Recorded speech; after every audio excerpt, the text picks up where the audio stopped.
Good morning, everyone. Today is July 31st, 2025, and welcome to the New Possibilities Hour, part of the Will Work for Food project founded by Natalie Armstrong Motan. Every Thursday morning, Jean Lawler, David Schraga, and I are delighted to host another cutting-edge webinar for mediators, arbitrators, lawyers, and everybody who negotiates. As you know, there's no charge for these great presentations. Rather, we ask you to contribute to a food bank if you like what you see. And one of the best and my favorite parts of the program each week is when we announce the running total of just how much our generous audiences have contributed since the series began back in 2020. Natalie Armstrong Motan, would you please do the honors? Hey, Jeff, it's my absolute pleasure. Today, we have a total tally of donations that people have told us about in the amount of $852,136.74. Thank you all for your generosity. Wow, thank you. The generosity of the audiences is just stunning, and the willingness of great speakers to contribute their time to help generate these contributions is stunning as well. Thanks to you all. And today we have a fascinating presentation. We have Professor Alison Fragale. She's the author of this terrific book, Likeable Badass: How Women Get the Success They Deserve. And I must tell you, I was recommended to this book by another man, and he said, don't be distracted by the title. It's advice that's very practical and very helpful for men as well as women, and in ways that I think are profoundly important to us as mediators and negotiators and people who are in the business of exerting influence on others to do the right thing. So let me give a very brief introduction of Professor Fragale, and it's right from the back of flap of her book here. She is an associate professor and the Mary Farley Ames Lee Distinguished Scholar of Organizational Behavior at the University of North Carolina Kenan-Flagler Business School. Her scholarship has been published in prestigious academic journals and featured in prominent media outlets such as the Wall Street Journal and the Washington Post. A sought-after speaker, she lives in Chicago with her family. And we're so happy, Professor Fragale, that Alison, that we sought you out and that you responded positively to our invitation. So please give us a word or two about the food bank to which you'd like people to contribute if they're in a position to do so. And then on with your introductory comments and the conversation between us. The floor is yours. Amazing. So yeah, I have an interesting life. I went remote. Hello, everyone. Great to see you. I went remote before remote was cool. So if you heard and paid attention, yes, I reside in Chicago and my faculty affiliation is at the University of North Carolina. I have been there 22 years, but for the past 10, my family and I live here in Chicago, which is why I selected the Greater Chicago Food Depository, which is one of the main food banks here in Chicago doing amazing work. So I've had this multi-state life for quite a while.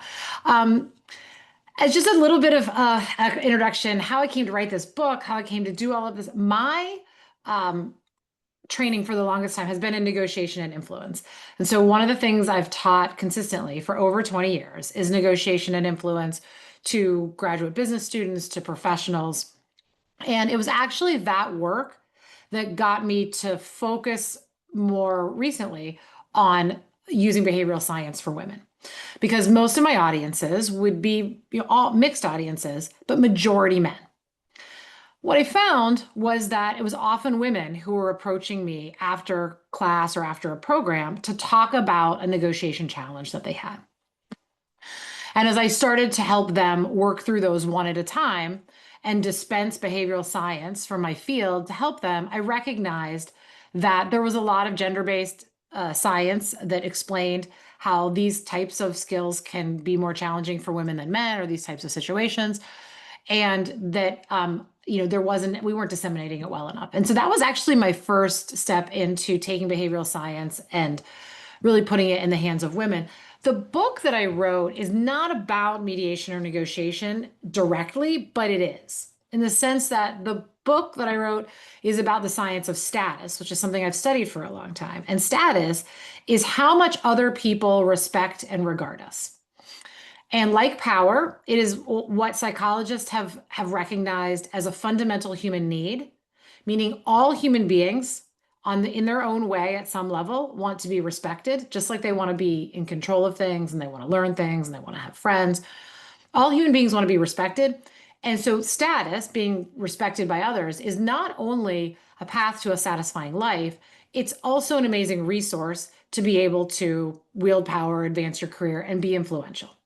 Because if your audience does not respect you, there are no mediation or negotiation techniques that you can use that will enable you to be successful. So it's a really foundational concept that people have to understand. So that's what I talked about. And the science of status comes back to something that we know is hard when we think about negotiation and mediation, which is, where does respect come from? It comes from your audience believing two things about you. One, that you care about people other than yourself, so that you're other-oriented. And two, that you're capable, you're results-oriented. So you care and you're capable, I can rely on you. And that's where the title of the book comes from, Likeable Badass. It's my catchy way to talk about those terms. But the tension between those terms is a tension that exists for us in negotiation and mediation a lot, which is asserting one's interests and also caring about the relationship and being warm enough and friendly enough that people want to engage in a relationship with you. And balancing that tension is what often makes people dislike negotiation if they're not actually trained in it. And thinking about how to do both at the same time is what enables people to be successful. So I said, it's not a negotiation book at all, but the fundamental concept of how do you show up to as many people as you can, as often as you can, as assertive and warm, likable and or badass and likable, is going to be our recipe for being respected by our audience, and that's going to set the stage for influence. And so that's how I came to be doing that work for women. As Jeff noted, I chose to write for women because it's an audience I really care about, but there's nothing about the science of status that is gendered. We all have to care about the respect of our audience, and we all achieve it in the same, fundamentally the same way. So yes, that was my choice. But I am always very flattered every time a man picks up the book, opens it, reads it, and says, I learned a lot from this. Like, this was for me too. And I said, yes, I didn't mean to exclude you. I was simply trying to make sure that the women knew that that this was for them as well. So it's a bit of an intro to me, how I came to do that book, how I think about negotiation and influence. I think, and I'm happy to take questions from the group. I know, Jeff, you have some questions for me. Yes, I have plenty. Yes. Okay, you want to kick us off? Yeah, so Natalie, if you would please monitor questions that people might post in the chat, interject as appropriate, that's great. So let's start, Alison. Can you define warmth and assertiveness, which are the two key concepts in the book? Yes.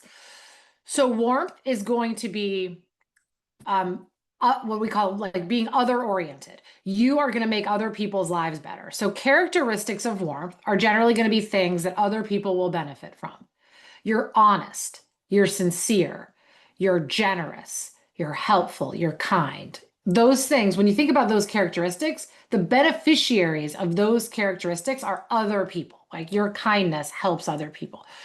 Then we have assertiveness, which is going to be your results orientation. That's going to be, I'm competent, I'm organized, I'm persistent, I'm decisive. Those characteristics can be helpful to others, but they're also very helpful to advancing the interests of the self, right? That when I'm capable, organized person, I can get things done, I can achieve things, and I'm often rewarded from achieving those types of things. So really, it's the balance of assertiveness and warmth are really about showing concern for others and then also being able to take care of the self. And the balance, most things in life are best when you can balance those two. Because if we think about from a negotiation perspective, if you're only taking care of other people and you're not taking care of the self, we would call that accommodation, right? You're getting what you want, but only at my expense. Whereas if I'm getting what I want at your expense, then that's competition, right? I can win and you can lose. But when we think about how do we negotiate, mediate well, we're looking for I can win and you can win to the greatest extent possible. So that in its own way is assertiveness and warmth, right? A concern about the other, not at the expense of the self, but paired with a concern for the self. So many things that I have read pair the term warmth not with assertiveness, but with competence. And many other writers talk about balancing warmth and competence. What's the distinction between competence and assertiveness, and why is it important? Yeah. Depending on your context, it may not be important. One of the biggest challenges of writing this book is like the smallest things trip you up. In psychology, we are very aligned on the fact that there are these two dimensions and that these two dimensions have great meaning for a lot of different things. We are not aligned on what to call them. Warmth is called warmth 90% of the time. The other dimension is called a whole bunch of stuff. It's actually called dominance a lot in our research. I didn't use it because I felt like dominance was going to be so off-putting to people. Assertiveness is another one. Competence is another. But they're all, so in some ways it's just semantics. I used assertiveness as a broader umbrella. Competence falls underneath it. But no matter what you hear people calling these dimensions, an important thing to recognize is it's not a single point skill. It is a label for a host of skills. So even if you hear someone saying warmth and competence, it's not just going to be competence, but it's going to be other things in there like determination, confidence, persistence, organization, those kinds of things. So it's a bit of a, I don't know if it's unfortunate, but it's just like one of these things where we have multiple ways of talking about fundamentally the same thing. So I am pretty terminology agnostic. So if you're a person who talks about warmth and competence, roll with it. It's the same idea, warmth and assertiveness, et cetera. But I spent more time thinking about that distinction of what I was going to call it in the book, and I'm still not fully content with what I picked. So a lot of us on the line are lawyers, and a lot of us work as mediators. And we, in the world of law, deal with the personality trait of disagreeableness. And disagreeableness, I think, can easily be confounded or confused with assertiveness. Uh, how do you draw a distinction? And as lawyers, we sometimes need to be disagreeable. We need to poke holes in other people's arguments. We need to find reasons to stand up for our clients. That's a lot of how we're trained as lawyers. Where does disagreeableness fit in or not fit in with the concept of assertiveness? Right. So this is a two-dimensional space. So just imagine x-axis, y-axis. People always draw the x-axis is warmth, but again, there's two endpoints of it, right? So one endpoint is warm and the other endpoint is cold. So disagreeable is going to be a characteristic that's associated with the cold side. So it's the opposite of warm. Then you have the y-axis, and your y-axis is going to be your assertiveness. So assertive on one end, submissive is on the other, like timid, weak, etc. And then you have quadrants. So the answer, a couple things. Yes, there are times when, so one of the mistakes that human beings make that has been documented in the research is when people want to be assertive and they want to show that they know what they're doing and they want to say, this is what I need and this is how it has to be. One of the things they do is they get less nice. They pull back on the other dimension. Like if in order for me to take a stand, I have to be mean about it. And when people want to make a friend and they want to be really nice and build a relationship, they actually get less assertive. They show less competence. They're less likely to advocate for themselves because they're trying to be nice. So it's really important for people to remember that these are two dimensions, not one. And you don't have to necessarily pull back on one in order to get more of the other. So one of my dearest friends is the head of litigation for a big, international firm. And I have not gotten to actually see her in action, but I've gotten to hear her talk enough about her work. But in general, also just being her friend, she's masterful truly masterful at being able to stand up for what she wants and have people really like her. She's very good at it. And I just see it in our personal lives, like as we're navigating the world together. Um, she can be as mad as I am, but people are much less like frustrated with her than they are with me for being mad about the same thing in some way. She's really very good at it. Um, and so that idea of I can tell you no, I used to have a former dean who was like this too, where he was just his job was just tell people no, you're not getting what you want. And you'd leave his office and you'd get nothing. And you still felt like you liked the guy even more than when you walked in. And you were like, I got to really study what he's doing because that's masterful to be able to really assert your interests and have people still say, like, I like you. You're doing, I would want to work with you again if I could. So there will be moments where you'd say, in order for me to assert myself, someone's not going to get what they want. Maybe they'll like me less, but not to take it as a guaranteed assumption that the only way to stand up for something is by definition to have to go onto the cold and disagreeable side and to think about, are there ways where I can be assertive and warm?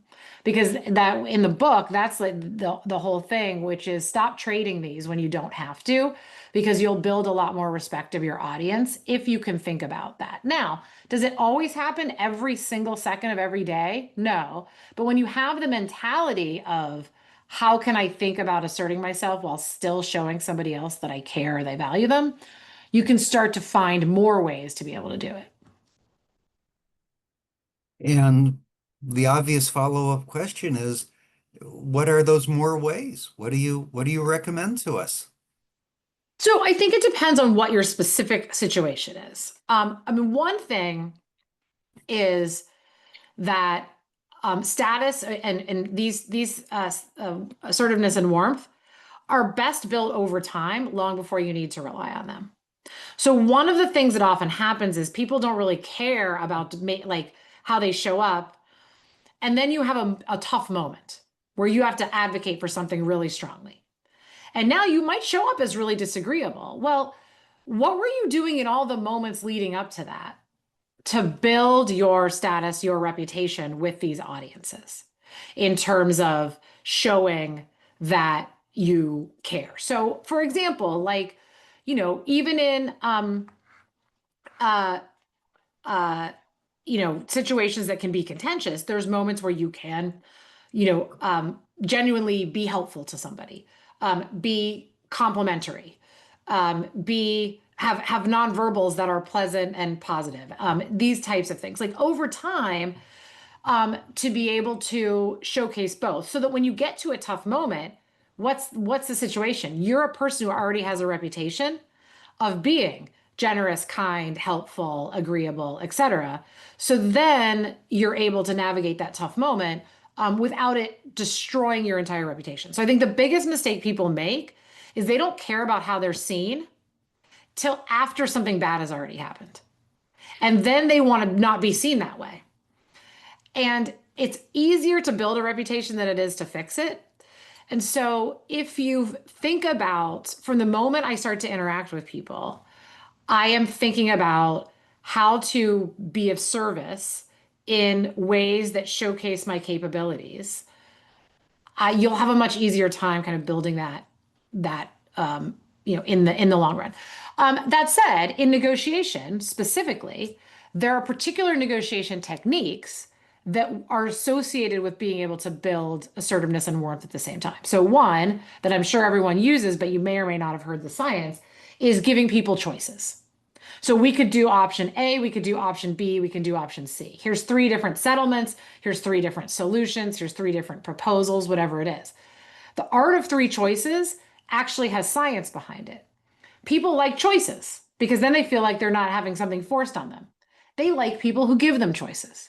When you propose more than one thing, you are now, again, like I'm a parent of 3 kids. One of them, I don't think they know I'm in here. One of them very likely will walk in during this hour.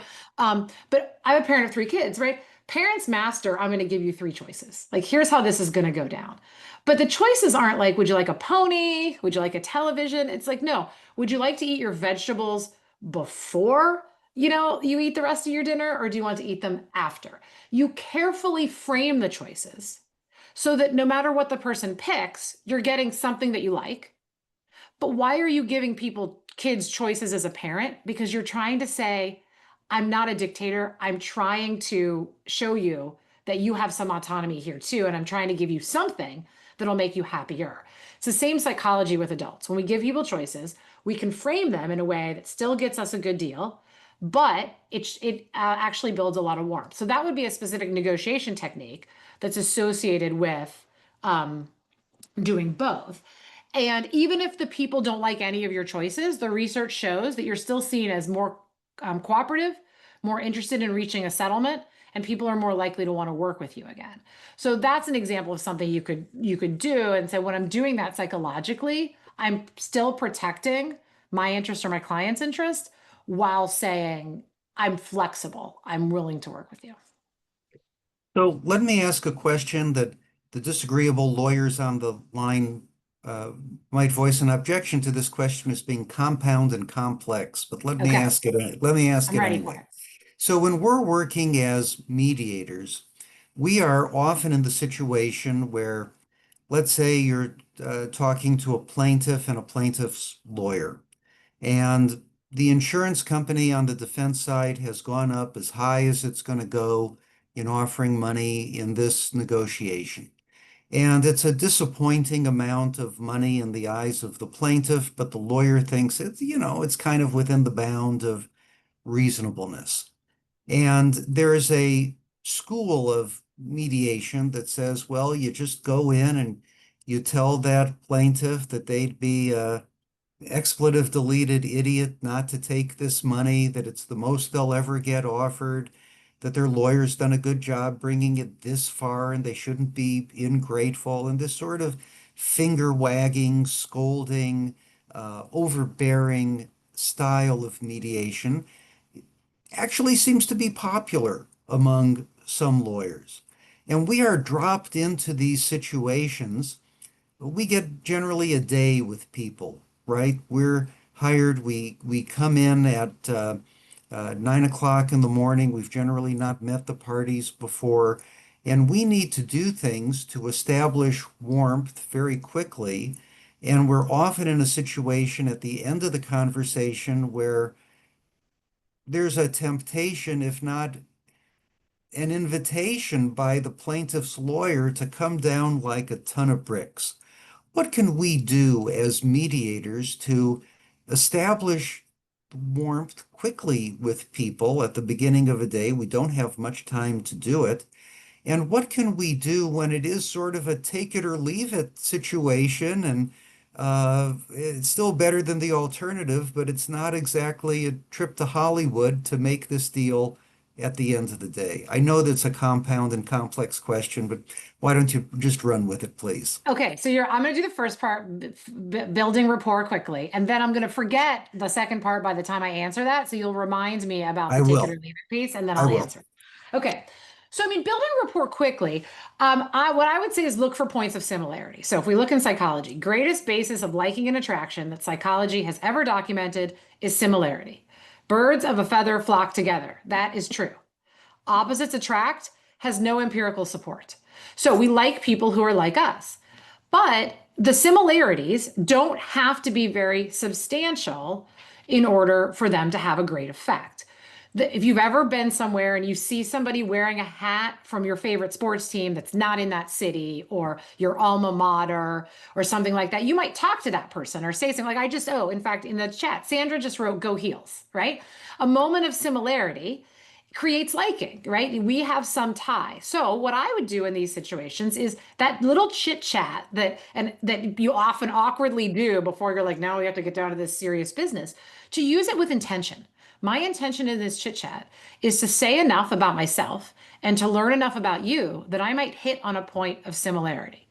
And whatever it is that they say, and it has to be genuine. But if you chat with somebody for 5 minutes and you get them talking, probably find something that you actually legitimately like. Some of that might be your strategy is I'm going to self-disclose a little bit.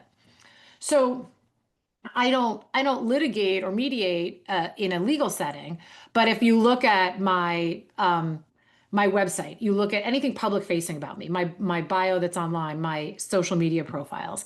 They also list a lot of things about my personal life, like my 3 kids are all named after famous Chicago athletes. I love Peloton rides and the Golden Girls and Hallmark movies and things like that.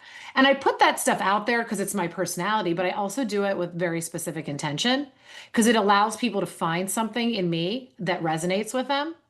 And I can't tell you how many people who reach out to me as strangers say, oh, I ride Peloton too. Who's your favorite instructor? Or who's your favorite Golden Girl? So looking for those moments, and that's what that chit chat is really about, is to like find something that you can do. So I would encourage people to do that and recognize it doesn't have to do like you hear someone say they have kids. You're like, I have kids too. How many do you have? What ages are they? Boom, something. So that's just one thing that I would do in terms of the quick rapport. Then the second part, I'm actually doing pretty well. What do you do if it's like, take it or leave it? Like, look, I have never served as a mediator in a legal setting. So in terms of like what the best practice is in that regard, I'm going to answer the question like a psychologist. And what I would say is, what I would do in that role is try to understand what the interests are of that party because not everybody has the same interests. And I'm going to answer this with a little bit of a story. So we did not involve a mediator, but this house that I live in, which is still standing, we bought it new. We found out, I don't know, 4 or 5 years in, it had a massive construction defect, like 7-figure construction defect, such that we had no real choice, we thought, but to sue. So we found ourselves as personal plaintiffs, we have an attorney, suing our builder. I learned a lot about negotiation and litigation and things like this in this process. We ultimately settled, took 4 years to settle. But what would happen in this, there were multiple times where like the builder would offer things. For a long time, their offer was 0. And I was like, that's not really that compelling. I'm going to say no to 0. And then it started to be non-zero in a way that my attorney, not a mediator, but my attorney was encouraging us to take. And sometimes forcefully encouraging us to take. But I, understanding negotiation and understanding like the odds of all these things, well, basically said, I get why you say that because you don't want someone to walk away with less. But in someone's value system, they might be okay with that. And they might be okay with rolling the dice or taking a chance, even if that chance is a low chance, because of their what they actually want out of this, right? And not everybody wants the same thing. Some people say the biggest dollars is what I want. Some people want the satisfaction of winning. Some people want to say, I want to make this as miserable for you as possible because you've made my life really miserable. So what I would say is, helping understand what the other part, what the principles, like the plaintiff's true interests are, I think is helpful in advising them. Because one of the things I think was the case is our attorney was advising us. And I think she was advising us with an assumption about what our interests were. Was if we move forward and you have to spend more money and you don't get more money, that's bad for you. And I'm like, yeah, that's not ideal. But I'm okay at this point, recognizing my odds and taking that risk. And so I hear your point, but I'm okay to proceed. And we ultimately were able to push it up a lot more over time and everything. But that's how I would think about it, is not really pushing somebody to take a deal, but helping understand, what do you really care about? And let me be your advisor on what I think the odds are. And then you can choose. And if you regret your choice later, that's unfortunate, but ultimately it's your choice to make. Like, you're the principal in this. And as long as I've advised you, then you can value what you want to value. But I do think that a lot of times we presume that highest dollar value is what everybody wants. And sometimes that's not the psychology of the person. There's other things they want in this, or they want to have their day to be able to tell their story or to be heard or whatever it is. So I think about it that way. So does that somehow make you less assertive if you're less forceful in trying to help a lawyer get a client to take a particular deal? If you go through this kind of discussion and explanation process you've been describing? Yeah, look, people are gonna be more likely to take your deal if a couple things are true. One, they actually see it as good for them. So partly that's going to be about their interests and their value system. Some of that you can affect and some of it you can't. You can't change fundamentally what someone values, but you might be able to reframe how they see it because they don't have the data that you have, right? They don't have the stats that you have. Um, so, and so like, and as an example, in my situation, like we were really prepared to go to court. But one of the things that my attorney said that was like helpful at helping me um, rethink this was that she's like, one of the problems you have is that your house hasn't fallen down yet. And the more time that's gone by and it hasn't fallen into rubble, the harder it's going to be to make the case that you have a big problem. Like you have a big problem, but you have a jury who's going to be like, but the house is still standing and it looks pretty good. And so that was an example of like when she told me that, and I thought about the psychology of like a jury, and I'm like, oh yeah, I could see that. So you can reframe how people think about it, but people are going to take the deal if it's good for them. And then also they have to trust you. And they have to trust both things. You know what you're doing, so that's the competence, and you have their best interests at heart. That's the I care about you. That's the warmth. So when you think about it, like when I build competence and assertiveness and warmth as a mediator, I'm a more trusted messenger. And if I'm a more trusted messenger, then people are going to be more influenced when I tell them to do something. So that, the more you build that with those clients, the more they're going to say, okay, I'll do it. So as mediators, we're hired by both sides, we're brought in by both sides. One concern that clients have about us, the underlying clients to litigation have, is that we may be insincere when we're encouraging them to take a settlement in a case, because after all, while we're being paid half by them, we're being paid half by the other side as well. And what do you think are effective ways? Is there anything beyond the what we've already discussed that would help mediators in the particular situation in which we find ourselves, which is that we're being paid half by your adversary as well as being paid half by you?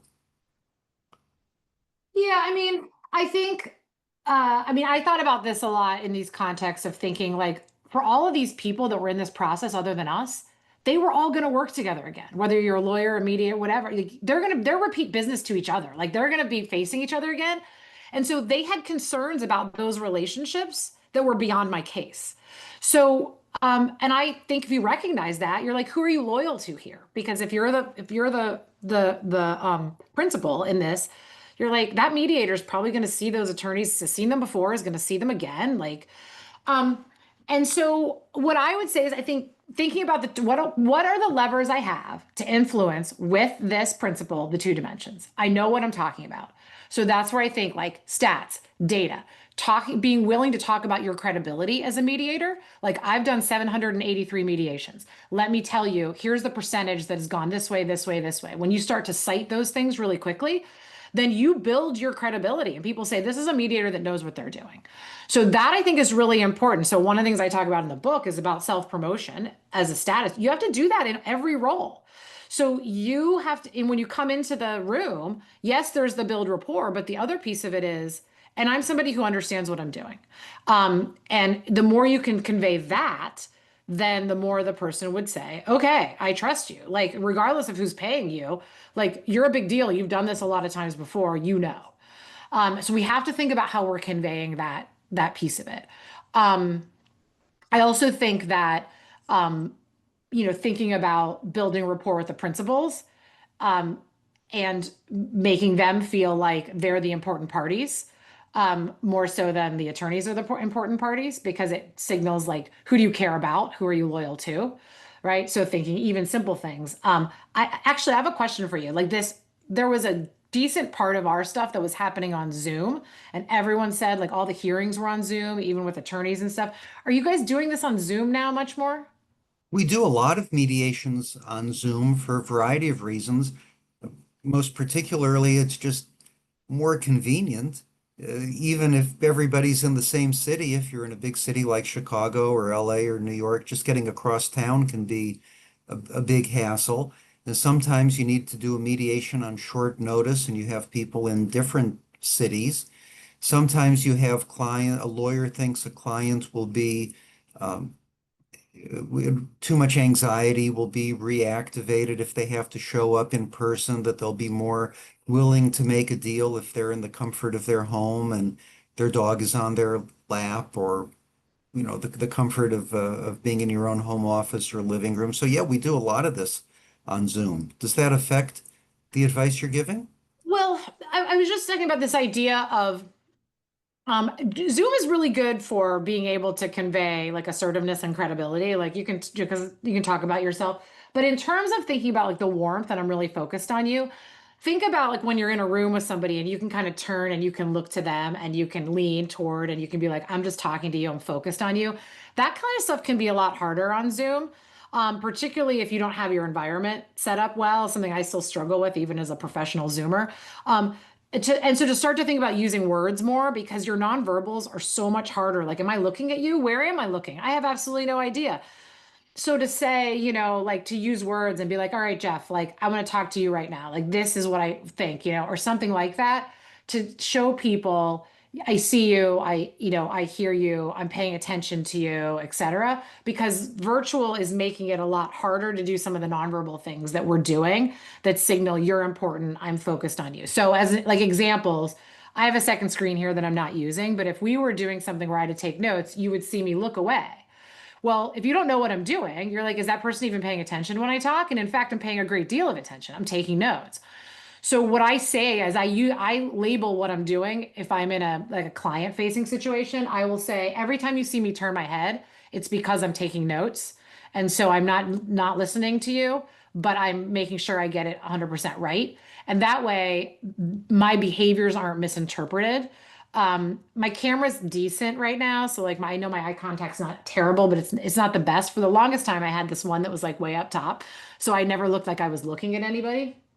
Um, but making sure you like think about your environment and what does it look like when I'm there, because a lot of times those things are interpreted as this person isn't listening or they don't care about me, and you're trying to show them, no, I absolutely am. Mm. You mentioned self-promotion a few minutes ago. Let's delve into that. What are the tips for appropriate self-promotion that's effective and doesn't make you seem like some kind of pompous blowhard? Yeah. So one is people are generally, the science is like much more worried about coming across as pompous than they should be. But people, because people aren't paying like that much attention to you. Um, Most of what people know about us comes from us. So if you say, look, I'm in a mediator role, I'm a stranger at minute one, and I need to be a trusted advisor by minute 10, you have a very short window to convince people of two things. Like I care and I know what I'm doing. What choices do you have? Your choices are generally going to be like what I tell you. So thinking about um, things that can like are relevant to conveying your skills that can be helpful to the person, I think are very, very important. Like I think about this, like credentials that you have. I think about this a lot. I speak to a lot of audiences, often on live stages in rooms. I have 15 seconds to say something that convinces people that they should listen to me for the next hour and put down their phone. I had huge resistance for the longest period of time of saying things like, I have a PhD from Stanford Business School. I used to be a consultant for McKinsey and Company, different things that felt like I was just like resume dropping. But I also recognize that when you have 15 seconds, like telling somebody a little bit about your resume is actually not a bad way for them to realize, like, you might know something. I'll listen along for a little bit. Let's see how this goes. And so there were a lot of things I felt really uncomfortable about, but I realized if I didn't do something in the first seconds to make somebody realize that I had reason to be there and that I might be able to do something useful for them, that it would be hard. I would lose them. I wouldn't capture them. So I think the same thing is true, which is if I cannot um, convince you I know what I'm doing, then you will not listen to me. And everything is going to be bad for everybody in this room. And so talking about my skills, my credentials, whatever data you want to put to that, whatever you want to say is necessary for us to have a good outcome. So ultimately, it's done in service because you need to trust that I know what I'm doing.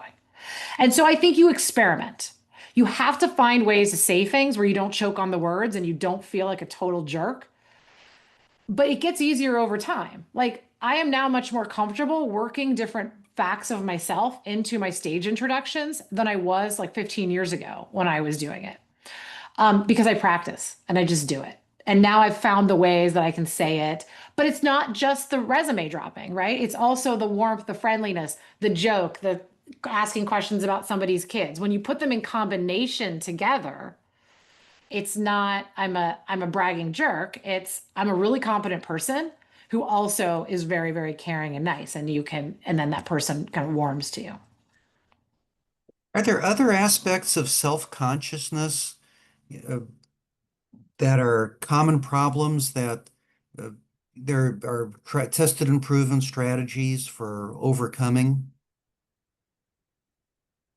So say that again. Are there Well, there are things, well, we all have things about which we're self-conscious.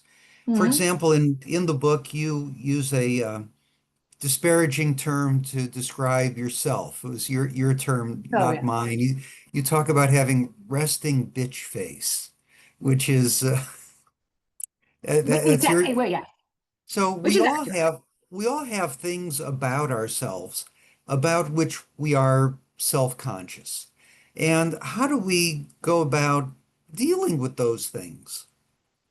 So step one is awareness. So I would say you can't change any behavior you don't know exists. So once you become aware of it, then you can figure it out. So I'll give you two different examples.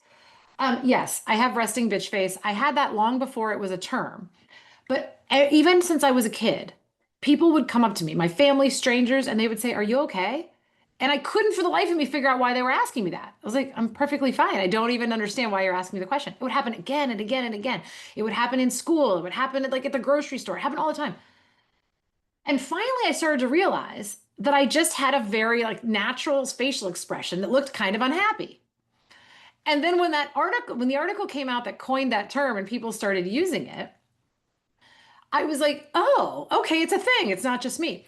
Now, I tried then to be like a more natural smiler. It's a total failure. It literally hurts my face to like be in that position. So I gave up. I realized I'm not always a great smiler. Sometimes I have this like kind of like this way I talk that makes it like angry. Um, so I realized that's not working for you, but it's not going to be really feasible for you to change it. Okay, fine. Allison, you do really care about other people. You are very warm and very giving. Your smile is not showing it. So what else are you going to do? So you can have whatever facial expression you want, but like I'm very complimentary. I spend a lot of time helping people. I'm very positive and I'm a great cheerleader to like people in my life, people on social. I do a lot of things that are very warm. So once you recognize you have a behavior or a tendency that might come across a certain way, then you have a choice to make. Do I or can I change it? And if I can't change it, I can just compensate for it by doing something else. But that starts with recognizing that you do it. The other one that I have a tendency to do a lot is self-deprecate. Is just voluntarily insert something into the conversation that knocks myself down. A lot of people do this. It's actually a form of humor. So a lot of people do it to be funny and to be lighten the mood and things like that. But it comes at the expense of your competence. So if you're in a situation where you do really need to be seen as competent, then those self-deprecating comments, which might just be funny or like toss asides for you, are things that people might cue in on because we're considered the experts on ourselves. So when I wrote this book and sent it to my editor, the editor bought the book on proposal. So she believes in the project. But despite doing that, this is not a person who knows me well. We met one time on Zoom in COVID, and then I went and wrote a book for her and I sent it to her. And when I sent it, the number one piece of feedback that came back was, Allison, oh my goodness, look how much you're cutting yourself down. You cannot do this in a book. These people are not your childhood besties. People want to buy a book from an expert, which you are, but you're not talking about yourself like an expert. You're cutting yourself down in the text and like in red pen, like circled in 73 places. It was a really interesting opportunity for me to become aware that I thought I had stopped doing that certainly not to that extent. And I hadn't. But it wasn't central to my identity. I wasn't like, I have to be a self-deprecator. That's who I am. I'm like, no, I should probably cut that out. So I was able to correct in the writing. And I think through that feedback was able to correct a little more in my speaking. And so some of the things that we get feedback on, we can change and we want to change, and some of them we can't. But it all starts with you have to know you're doing it, and then you can simply choose. So we don't all have to be robots. We don't have to all be the same. And you can do something and say, that thing I do, it's very me, may not be the most strategic thing, but it's very authentic. And that's okay because I have other channels to convey to people that I know what I'm doing and I care. So that ties in the idea of self-deprecation. It ties in with one of the major themes of your book, which is add, don't subtract. And that is if you feel you're higher on warmth and lower on, or higher on competence and lower on warmth, the idea that comes through the book is don't try to lower people's estimation of your competence so that competence and warmth are equal, but rather try to raise the one on which you may have a shortcoming or perceive you have a shortcoming.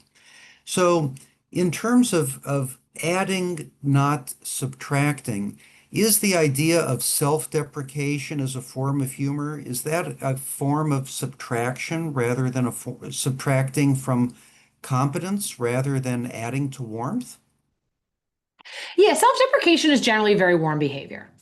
It's not a very high competence behavior. And so if you're in a situation where, let's say you're new, like the things you're talking about, right? Where I have to develop rapport very quickly. It could be a risky choice versus something like being complimentary. So an example of, I see people do this all the time. Like when I get introduced, there's two different ways to introduce a guest that you want to feel welcome and invited in a group, right? Some people will be like, well, thank goodness Allison's here. Like now we have somebody like, who actually knows what they're talking about. And I'm like, or versus, we're so grateful to have Allison. Allison has a really interesting perspective to share. She's done a lot of work in this subject. This is going to be a great discussion. Both are complimentary to me, but one is disparaging to the person who's making the introduction. And so sometimes just a slight tweak where you could say, I want you to feel important and welcome.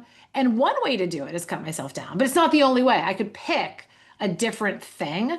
And so I'm self-deprecation has its place. Like there are comedians and that's their whole claim to fame. It is a humorous thing. It can be a warm thing. So I'm not telling people not to do it, but I would say that's an example of, I always think if I'm doing something, what's my intention?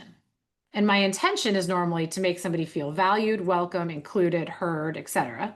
And then I think I have a couple different ways I could do that. Which one is going to feel both authentic, but also be the most strategic? The add, don't subtract, and I think you saw some comments in the chat about it, is that this is particularly true for women, but true for everybody to some extent, is at some point everyone gets feedback, but women get a lot of feedback. Like you're too assertive, or you're really nice, but like, you're not capable enough, or you're really aggressive, which means now you're not nice enough when you're being assertive. And so every time you are on one dimension, you get told you're not good enough on the other. And there's a tendency to say, oh, well, now I've been punished for being too assertive. Let me start to be less assertive. I've been punished for being too nice. Let me start to be less nice. And what I think, well, what we know is more effective from the research, and I think what actually feels better to people is to say, the problem is not you're too much of anything. Do that. That's good because assertive is good, warm is good. Do that. But how can you level up the other dimension at times to match it? So like if you say, I'm really good at being assertive, but sometimes I get feedback, they think I'm aggressive, not just women who get that. Okay, fine. Not less assertive, just as assertive, but what are going to be my cues that I care and I'm other oriented, right? And vice versa. A lot of people say, hey, being really warm is easy for me, but being assertive is hard. That may be less, again, I'm not going to stereotype for the profession too much, but like, you might say like, I'm in a profession where I have to be assertive. But a lot of people I talk to in other jobs say being assertive is really hard. And so I'm really nice. Everyone thinks I'm super nice, but like, I don't know how to, and I'm like, okay, well, be just as nice. You don't have to be less nice. Like someone said, I think I should just stop saying please and thank you more often. Please and thank you. I'm like, don't do that. That's a terrible idea. Please and thank you are very nice things to say. You should keep being polite. Instead, how do you assert what you need? What do you add in? And I think it's a better strategy, but also it feels more authentic because nothing feels worse to a human being than being told like, you did that, it's bad. Now you can't do that anymore. And then you start to doubt yourself and lose all of your confidence about how to show up in an interaction. And that's not really what it's how we take it, but it's actually not what we should be doing. It's do you, and then make sure at moments you're sprinkling in enough of both of those dimensions. It's also fascinating. I want to open it up to questions from people in the audience. Before we do that, is there anything that you think you really should be asked that perhaps I haven't asked you yet? Any critical points? No, I was glancing roughly at the chat as we were doing it and couldn't like totally pause and say, I think there was a lot of great questions in there. So I would say, no, you moderated beautifully. And Thank you. I would love to Nate, hear whatever's still relevant in the chat for sure. monitoring the chat. I admit I have not. If there are some good questions in there, would you please help us? And you have to unmute yourself. Alison, this is fantastic. Thanks so much. Most of the questions are, I think, very self-reflective about, what we do and how we do it, and trying to be self-aware.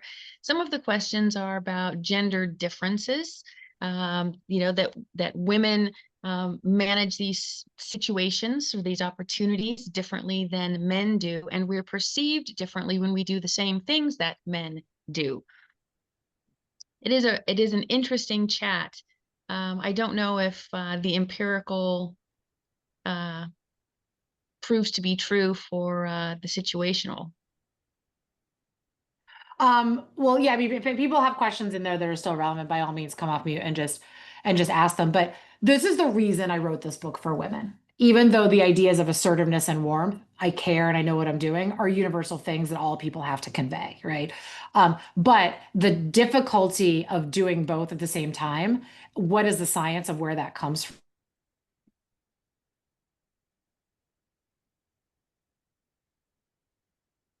Oops. She froze. And so what happens is, if people are curious, like the science is there's a potentially like vicious circle that happens where gender is what we call an ascribed status characteristic. Okay. You don't control it, but the world has assigned more value to one category than the other. There are many ascribed characteristics. Gender is one, race is one, act.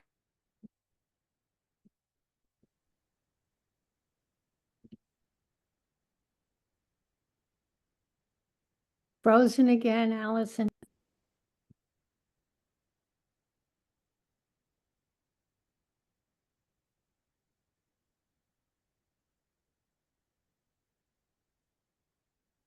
Has Alison disappeared? Oh, wait, It hold on. looks like we have lost her. No, she's back. Hi, friends. Welcome back. I have no idea what happened. Something has happened because now you can see that I'm on my phone. Thank goodness for multiple technologies, because my computer has just decided, I don't know what it's decided, but it's having problems. So I was just saying, to jump back in, that gender is an ascribed status characteristics. And so when we walk into rooms, one thing that can happen is our audience's non-conscious brains aren't meaning to devalue us, but non-conscious brains will assign more value to man than women. And so we can have less status at the beginning of an interaction or a relationship, which means men generally are handed status and they just have to work to not lose it, which is just a much easier thing to do. And when people have status, they're assumed to be very caring and capable from the outset. So if you have high ascribed status characteristics, you can walk into a room, people will assume you know what you're doing and you care. And then most of the things that are going to come out of your mouth are probably going to confirm that, because you do care and you do, do know what you're doing. When you're a woman and you walk into a room, a lot of people might assume You either care or know what you're doing, but not both. And so a lot of the things that come out of your mouth can confirm that, or a lot of the behaviors can confirm that. And so women have to build status and men have to not lose status. So it's not a completely fair and even playing field, which leads to differences. But the good news from a science perspective, which makes me optimistic about the work that I do, is that the research shows that how human beings show up in interactions has a much bigger impact on how they're respected and valued than any ascribed characteristic that they carry into that room. So how you show up matters a great deal. And women have to do a little bit more work. But what I help people see is it's not a lot more, right? You're not having to spend hours trying to win people over, but you may have to think very intentionally about how I'm going to use those 5 minutes to make sure you recognize I know what I'm doing and I care about you. Okay, I think Tina Jones had a question. Tina? Thank you. Are you- Thank you. Yes. Hi. Hi, everyone. Thank you for this fascinating conversation. So my question is, how do women deploy soft skills like empathy to build credibility and warmth while balancing assertiveness? I think you may have spoken to that. So my other question is your framework a one-size-fits all? Because I'm thinking about different cultures, cultural context, relevance. Thank you. Yeah, that's a great question. So the answer is yes and no. So here's what's universal that works across all human beings. Everyone wants to be respected. So that's universal. And respect comes from people believing 2 things about you, that you care and that you're capable. Those 2 are universal. What's very context dependent is what signals convey that you care, what signals convey that you're capable.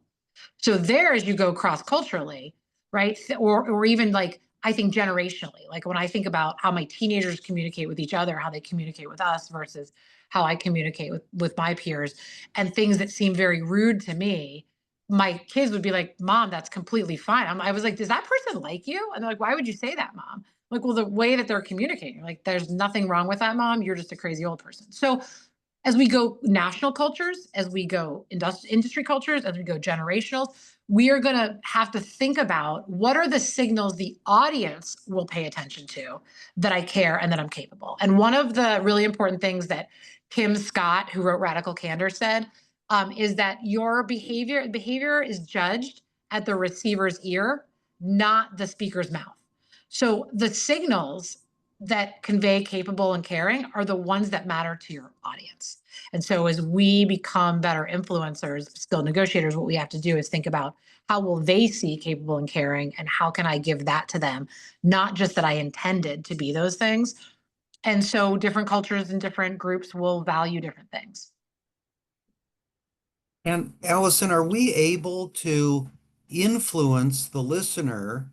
Let's say the listener has a naive view of what constitutes competence, for example. Are there tactics for conditioning or training listeners to view competence in a more sophisticated way?